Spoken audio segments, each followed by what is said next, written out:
بسم اللہ والحمد للہ والصلاة والسلام علی رسول اللہ وعلی آلہ وصحبہ ومن والاه.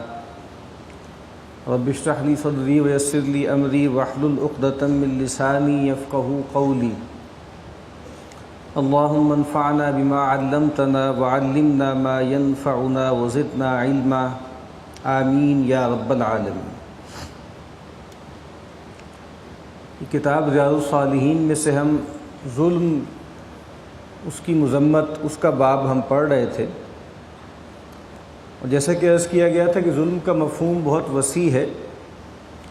انسان جو بھی گناہ کرتا ہے، جو بھی اللہ اس کے رسول کی نافرمانی کرتا ہے، اس کو قرآن مجید یہ کہتا ہے کہ وہ اپنی جانوں پہ ظلم ڈھاتا ہے، اپنے اوپر ظلم کر رہا ہے، اپنی ذات پر زیادتی کر رہا ہے.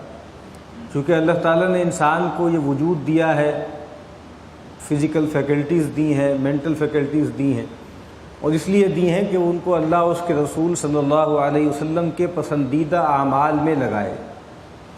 لیکن جب انسان ان کو اللہ اس کے رسول کی نافرمانی میں لگاتا ہے تو گویا وہ زیادتی کر رہا ہے، وہ ظلم کر رہا ہے اپنے اوپر، اپنے وجود پر. اور ظلم النفس کہہ لیجئے، اس کا سب سے بڑا اظہار کیا ہے؟ وہ شرک ہے. اسی لیے نبی اکرم صلی اللہ علیہ وسلم نے جب قرآن مجید کی آیت تلاوت کی کہ الذین آمنوا ولم یلبسوا ایمانہم بظلم، وہ لوگ کہ جو ایمان لائیں اور پھر اپنے ایمان کے ساتھ کسی ظلم کی آمیزش نہ کریں، فاولئک لہم الامن وہم مہتدون، یہ لوگ ہیں جن کے لیے حقیقی امن ہے اور یہی لوگ ہیں جو ہدایت یافتہ ہیں.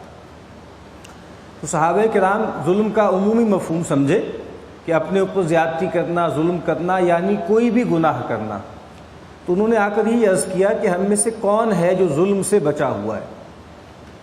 تو رسول اللہ صلی اللہ علیہ وسلم نے فرمایا کہ تم صحیح نہیں سمجھے، یہاں ظلم سے مراد شرک ہے. سیدنا لقمان نے جو کہا تھا اپنے بیٹے سے کہ یا بنی لا تشرک باللہ، اے بچے اللہ کے ساتھ کسی کو شریک نہ ٹھہرانا، ان الشرک لظلم عظیم، بے شک شرک جو ہے وہ تو ظلم عظیم.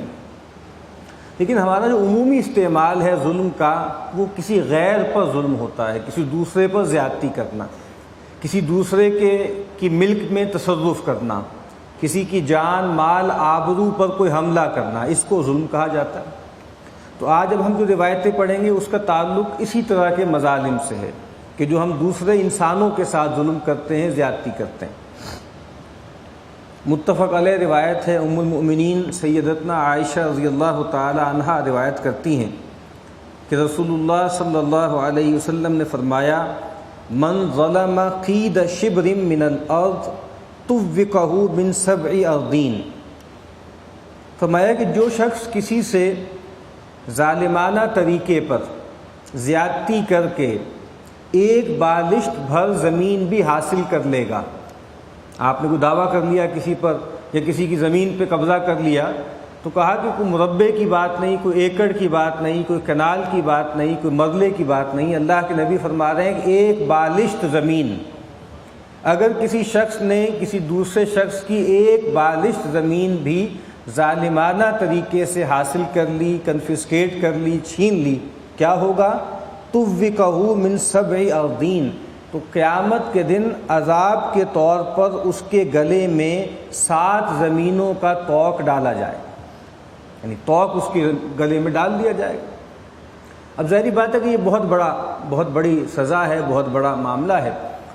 اور یہاں پر یہی بات کہی گئی ہے کہ ظلم چھوٹا ہو بڑا ہو یہ اہم نہیں ہے، یہ تو ہر انسان کی اپنی حیثیت پر ہوتا ہے. ایک آدمی ہیڈ آف اسٹیٹ ہے، ایک آدمی قبیلے کا سردار ہے، ایک آدمی چودھری ہے، ایک آدمی وڈیرا ہے. ظاہری بات ہے وہ ظلم کرے گا، زیادتی کرے گا تو اس کا سکیل بڑا ہوگا. اور ایک عام آدمی جو ماڑا بندہ ہے، کمزور آدمی ہے، وہ بھی زیادتی کرتا ہے، وہ بھی ظلم کرتا ہے، اس کا سکیل چھوٹا ہوگا. لیکن اس سے فرق نہیں پڑتا. رسول اللہ صلی اللہ علیہ وسلم یہاں فرما رہے ہیں کہ دیکھو ایک بالشت بھر زمین بھی تم نے اگر کسی کی غصب کی ہے، ظالمانہ طریقے سے حاصل کی ہے، تو قیامت کے دن تمہیں 7 زمینوں کا طوق تمہاری گردن میں ڈالا جائے. ایک اور روایت میں اس کو اور رسول اللہ صلی اللہ علیہ وسلم نے مزید فرمایا اور بہت وضاحت سے فرمایا. سیدنا ابو امامہ ایاس بن ثعلبہ الحارثی رضی اللہ تعالی عنہ روایت کرتے ہیں کہ اللہ کے رسول صلی اللہ علیہ وسلم نے فرمایا من اقتطع حق امرئ مسلم بیمینہ، جس شخص نے کسی مسلمان کا کوئی حق مار لیا، کیسے؟ جھوٹی قسم اٹھا کر، حلف اٹھا کر، جھوٹی قسم اٹھا کر کوئی اس کا حق مار لیا، کوئی چیز اس سے چھین لی، فقد اوجب اللہ لہ النار وحرم علیہ الجنہ، تو اللہ تعالیٰ ایسے شخص پر جہنم کو واجب کر دیں گے اور جنت اس پر حرام کر دیں گے۔ اب یہ صحیح مسلم کی روایت ہے، بہت لرزا دینے والی روایت ہے۔ کہا کہ اگر جھوٹی قسم کھا کے، خاص طور پہ اس میں یہ بات اضافی ہے کہ جھوٹی قسم کھا کر، حلف اٹھا کر اگر تم نے کسی مسلمان بھائی کا کوئی بھی چیز، کوئی بھی مال، کوئی پراپرٹی ہے، کوئی فزیکل چیز ہے، کوئی مال ہے، کوئی روپیہ پیسہ ہے، کوئی مویشی ہیں، وہ تم نے حاصل کر لیے جھوٹی قسم اٹھا کر، تو اللہ کے نبی فرما رہے ہیں کہ ایسے شخص پہ اللہ تعالیٰ نے جہنم کو واجب کر دیا ہے اور جنت کو حرام کر دیا۔ اب بہت سخت بات آپ نے فرمائی۔ فقال رجل، ایک صاحب نے ڈرتے ڈرتے عرض کی، وَإِن كَانَ شَيْئًا يَسِيرًا یا رسول اللہ، اے اللہ کے رسول صلی اللہ علیہ وسلم، یہ بہت بڑی بات آپ نے فرمائی، بہت بڑی سزا ہے، لیکن اگر وہ چیز بہت چھوٹی سی ہو، بہت معمولی سی ہو، جو اس نے زیادتی کے ذریعے، ظلم کے ذریعے حاصل کی ہے، فرمایا وَإِن قَضِيبًا مِّنْ أَرَاكٍ، آپ نے فرمایا چاہے وہ ایک مسواک ہو، پیلو کی کیوں نہ ہو۔ پیلو درخت جو ہے، اراک، اس کی مسواک مشہور تھی وہاں پہ مدینہ میں، تو کہا کہ پیلو کے درخت کی مسواک کے برابر بھی کوئی چیز اگر تم نے کسی سے ناجائز طریقے سے حاصل کی ہے، ظالمانہ طریقے سے حاصل کی ہے، تو نبی اکرم صلی اللہ علیہ وسلم فرما رہے ہیں کہ یہ جو میں نے سزا بیان کی ہے یہ اس شخص کو بھی ملے گی۔ بہت ڈرنا چاہیے، بہت ہمیں اللہ کے حوالے سے جو ہے ہمیں خوف کرنا چاہیے کہ نبی اکرم صلی اللہ علیہ وسلم نے اتنی سخت بات فرمائی۔ اس میں ایک اور بات ہے جو بہت اہم ہے کہ ہمارے ہاں، اور ہمیشہ سے یہ رہا ہے، آج کا مسئلہ نہیں ہے، جو عدالتی نظام ہے اس کے اندر جو ہے وہ رخنے ہوتے ہیں اور حکم ہوتے ہیں، اور لوگ زیادتی کر کے عدالتوں سے بھی فیصلہ حاصل کر لیتے ہیں، اور پھر کوئی ان کو سمجھائے، کوئی ان کو بتائے کہ بھائی تم یہ غیر اخلاقی حرکت کر رہے ہو، تم ظلم کر رہے ہو، تو وہ عدالت کا فیصلہ نکال کے دکھا دیتے ہیں کہ دیکھیے جی ہمارے حق میں تو ڈگری ہو چکی، ہمارے حق میں تو فیصلہ ہو چکا، اور یہ کورٹ سے میں نے فیصلہ لیا ہے جناب، یہ کوئی ایسے تو نہیں ہے۔ تو دنیاوی پنچایتیں ہوتی ہیں، دنیائے چوپالیں ہوتی ہیں اور عدالتیں ہوتی ہیں کہ جس میں ایسے فیصلے ہو جاتے ہیں۔ اس کے حوالے سے بھی ایک روایت سن لیں، وہ بھی بہت لرزا دینے والی ہے۔ نبی اکرم صلی اللہ علیہ وسلم نے فرمایا، یہ روایت بھی متفق علیہ ہے، ام المومنین سیدتنا ام سلمہ رضی اللہ تعالی عنہا اس کی راویہ ہیں، وہ فرماتی ہیں کہ رسول اللہ صلی اللہ علیہ وسلم نے فرمایا، انما انا بشر، لوگوں میں ایک انسان ہوں، وانکم تختصمون الی، تم میرے پاس اپنے جھگڑے لے کر آتے ہو، اپنے جو تمہارے بکھیڑے ہوتے ہیں، جو جھگڑے ہوتے ہیں، جو کنفلکٹس ہوتے ہیں، وہ تم میرے پاس لے کر آتے ہو۔ وَلَعَلَّ بَعْضَكُمْ أَن يَكُونَ أَلْحَنَ بِحُجَّتِهِ مِن بَعْضٍ، تو ایسا ہو سکتا ہے کہ دو فریق آئیں مقابلے میں، اور ظاہری بات ہے یہ جو وکالت کا نظام ہے یہ تو بعد کی بات ہے نا، پہلے تو ظاہری بات ہے جو بھی فریق ہوتے تھے، اگر دو فریق ہیں، ایک طرف ظالم ہے ایک طرف مظلوم ہے، یا دو فریقوں میں آپس میں تنازع ہے، تو وہ خود آتے تھے، آ کر اپنا کیس خود پلیڈ کرتے تھے، اپنا کیس خود لڑا کرتے تھے۔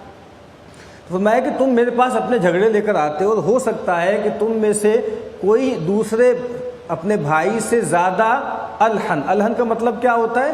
زیادہ چرب زبان ہو، زیادہ آرٹیکولیٹ ہو، زیادہ اس کی زبان میں فلو ہو، زیادہ اچھی حجت کر سکے، زیادہ آرگو آؤٹ کر سکے، ایسا ہو سکتا ہے۔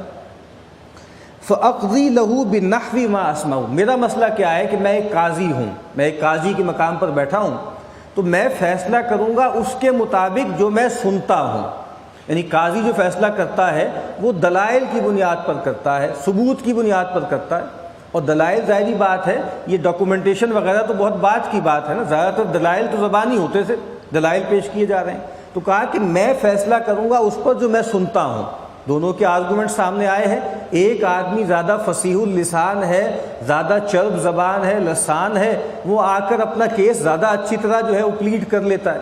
تو کہا کہ میں فیصلہ کیسے کروں گا؟ اس بنیاد پر جو میں سنتا ہوں. یہ ٹھیک ہے, کچھ مقامات ایسے ہیں جہاں اللہ تعالیٰ اپنے نبی صلی اللہ علیہ وسلم کی رہنمائی کر دیتے ہیں کہ بھئی یہ جو کیس آیا ہے اس میں فلاں صاحب حق پر ہیں, لیکن کہا کہ نارملی تو میں ایک انسان کے طور پہ, ایک قاضی کے طور پر یہاں معاملہ کرتا ہوں, اور میرے سامنے جو کیس آتا ہے, جو آرگومنٹس آتے ہیں, اس کے مطابق میں فیصلہ کرتا ہوں. اب فرمایا آپ نے فمن قضیت لہ بحق اخیہ, تو کہا کہ اگر میں نے فیصلہ کر لیا اور یہ ہوا کہ جو جس نے چرب زبانی سے بات کی تھی وہ ظالم تھا, اور جس کے خلاف میں نے فیصلہ دے دیا وہ مظلوم تھا, لیکن میں نے تو فیصلہ دینا ہے دلیل پر, ثبوت پر.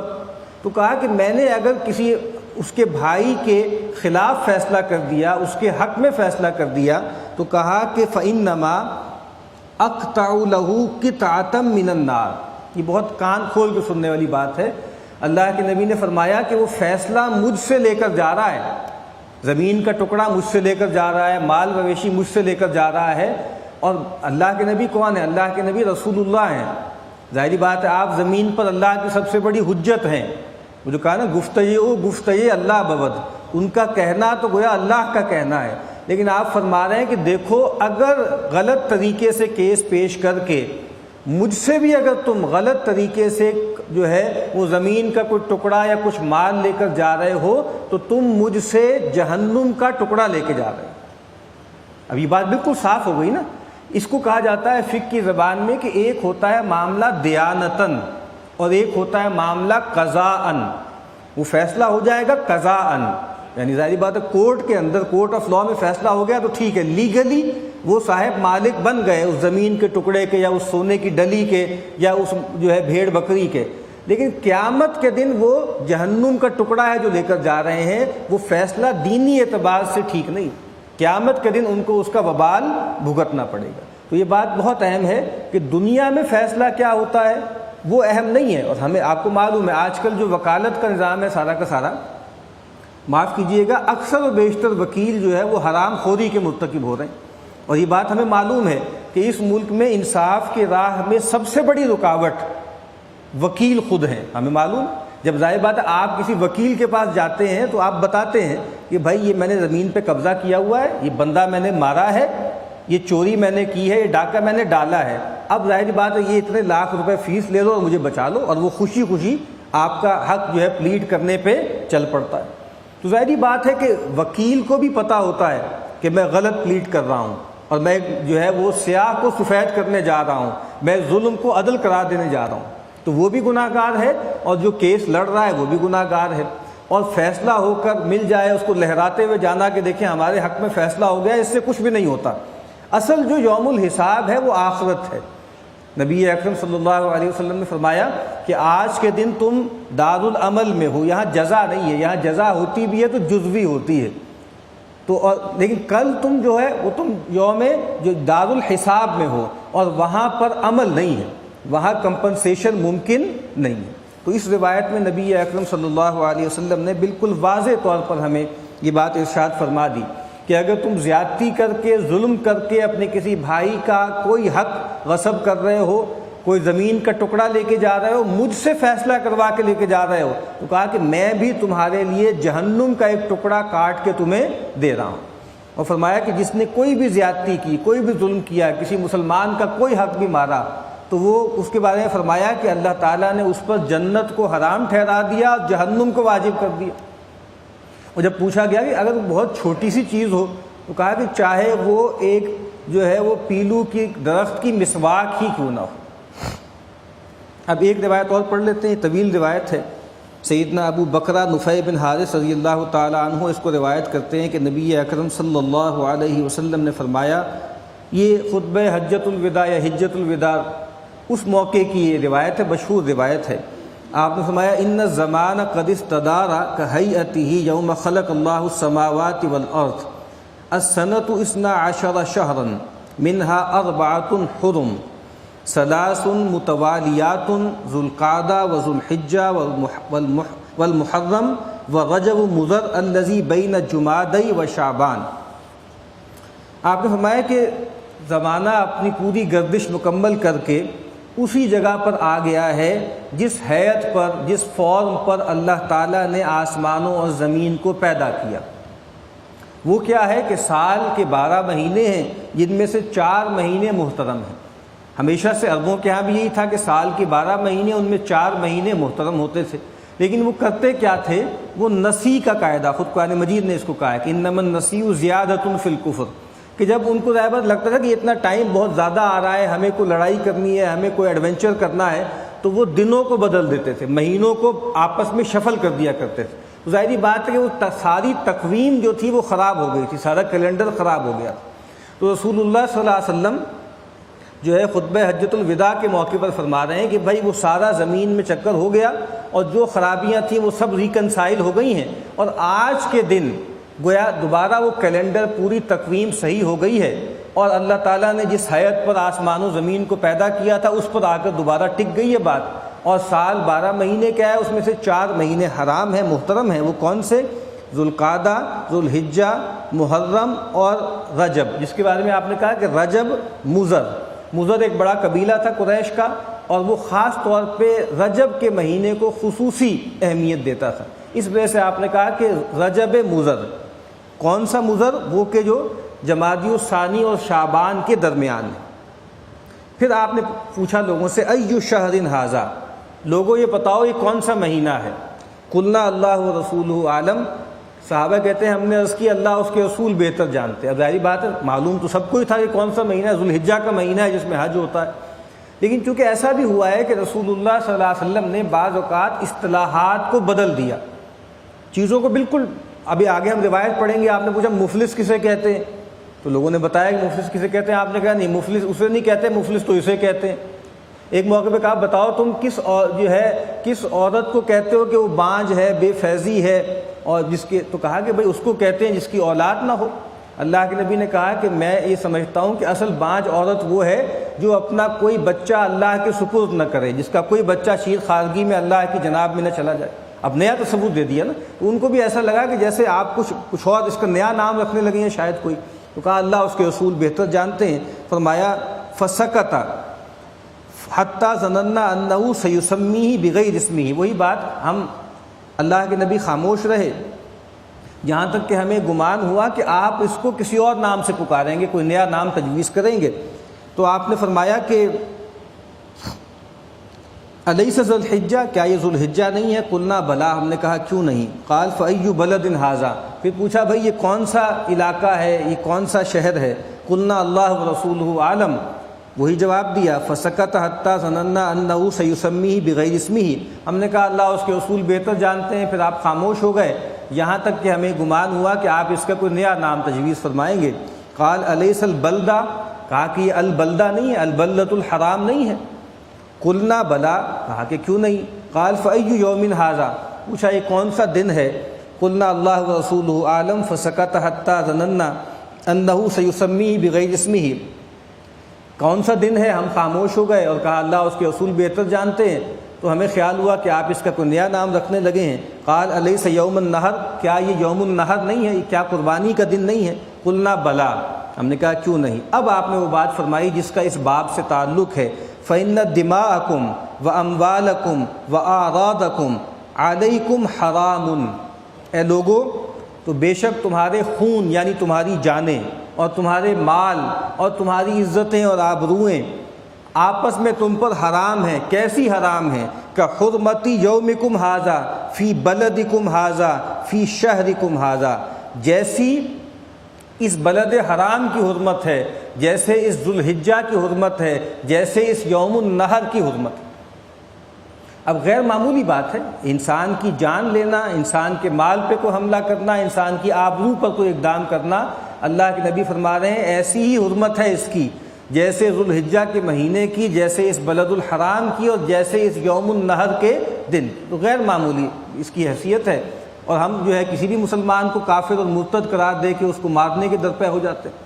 لوگوں کا مال تو ہم لوٹتے ہی ہیں عام، اور زیادہ تر جو مذہبی لوگ ہوتے ہیں، اللہ سے ڈرنے والے ہوتے ہیں، باقی دو چیزوں سے تو بچ ہی جاتے ہیں کسی کی جان لینا بڑا گناہ سمجھتے ہیں، کسی کے مال پہ حملہ کرنا اس کو بھی برا سمجھتے ہیں، لیکن تیسرے معاملے میں ہم سب ملوث ہیں، اور وہ یہ ہے کہ دوسروں کی آبرو پہ حملہ کرنا، دوسروں کی عزت پہ حملہ کرنا، غیبت کرنا، ان پر تہمتیں لگانا، تو یہ وہ چیز ہے جس معاملے میں ہمیں بہت زیادہ احتیاط کی ضرورت ہے۔